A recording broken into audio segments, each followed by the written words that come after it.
Hey guys, this is Siddharth, and in this video, I'm going to talk about the new OnePlus 8 series, which was launched via an online event by OnePlus. So, this series has been disappointing to a lot of people, and definitely to me. But before we get started, consider subscribing to my channel and liking this video. Also, write down comments below about how did you like the video and which videos you would like me to make further. So, when this phone will be available, I will definitely be making an unboxing and review video on this phone. So, stay tuned for that. So, OnePlus 8 series phones were launched recently by OnePlus through an online event. And so, both two phones were launched by OnePlus, the OnePlus 8 and the OnePlus 8 Pro. The OnePlus Z was also supposed to launch, known as the OnePlus Lite, but it was not launched by OnePlus on that day. So, I think it will be launched in the future. But OnePlus 8 and OnePlus 8 Pro were launched. So, first of all, let us talk about the display of both these smartphones. So, the OnePlus 8 has a 6.55 inch 90Hz display, and which is Fluid AMOLED. So it has gorgeous colors. It has the P3 color Gemu, and it is a beautiful display, 400 pixels display. So it is quite a nice display in my opinion. But this is what you get with every OnePlus phone. Their displays have been beautiful. Now the OnePlus 8 Pro comes with a 6.8 inch 120 Hz display with 240 Hz refresh, 120 Hz refresh rate. So it is quite a beautiful display, and it also comes with a 240 Hz touch response for even more smooth response. So the gameplay here should be fantastic, and definitely it is one of the best screens that you can buy out there. Even DisplayMate, the leading agency on displays, has definitely said that the display on the OnePlus 8 Pro is virtually indistinguishable from perfect. Here I am citing them as written on their website. So it must be a beautiful display, and it has great contrast, great ratios, and it also comes. OnePlus has also, there is an option in the settings where you can choose the different profiles also, if you want vivid, or you want the advanced options, or you want just the color accurate display. So it is a very color accurate display, and the display is definitely a strong highlight of the device.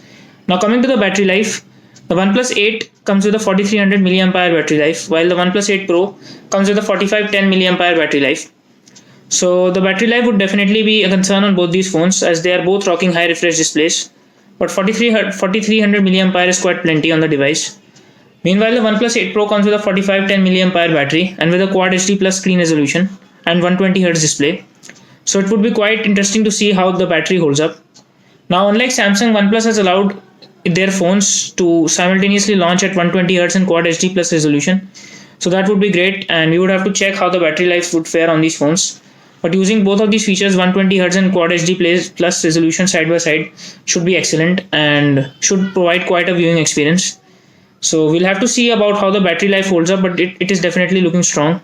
OnePlus says that it would be easy to last through the whole day, and it definitely looks like that. But we would have to check out for that. And now talking about the performance, now both these phones comes with Snapdragon 865, which is the flagship processor from Qualcomm in this year. And while the OnePlus 8 comes with the older LPDDR4X RAM, the OnePlus 8 Pro comes with LPDDR5 RAM, the latest RAM, and it would be quite a performance powerhouse. Definitely, it looks like it would be one of the fastest Android phones out there. Definitely.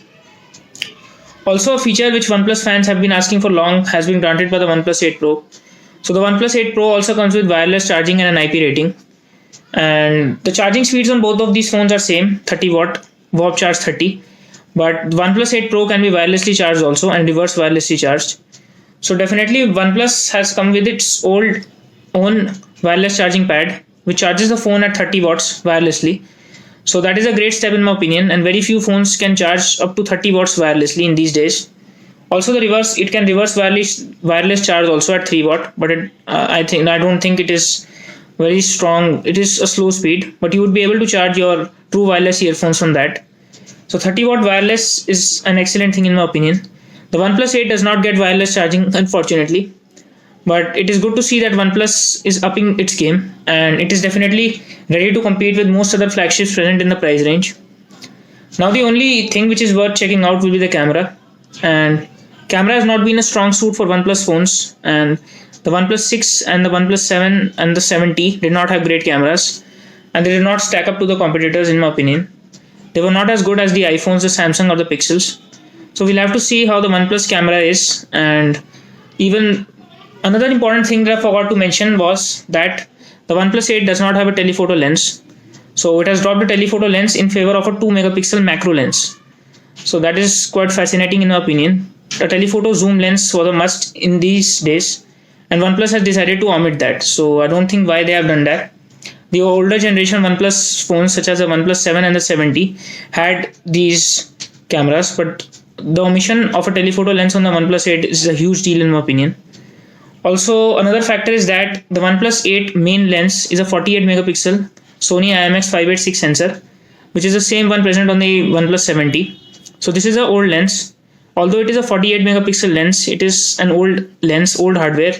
So it would be interesting to see how its camera performs. Meanwhile, the OnePlus 8 Pro comes with the new Sony IMX689 sensor, which is the latest flagship sensor from Sony.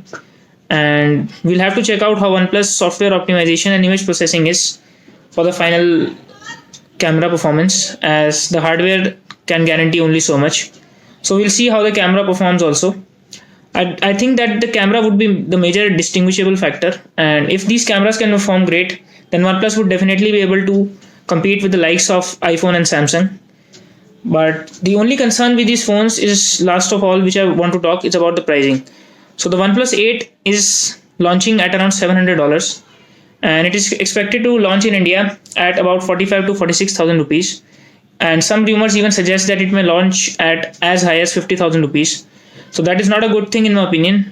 A price that high won't reaffirm OnePlus status as the flagship killer. It definitely would not be a flagship killer at that price, and it would face huge competition from the iPhone.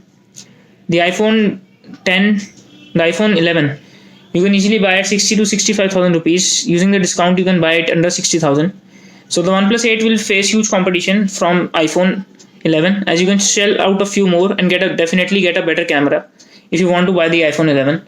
Also, the OnePlus 8 Pro would be quite expensive at $900 for this 128GB and $1,000 for the 256GB model.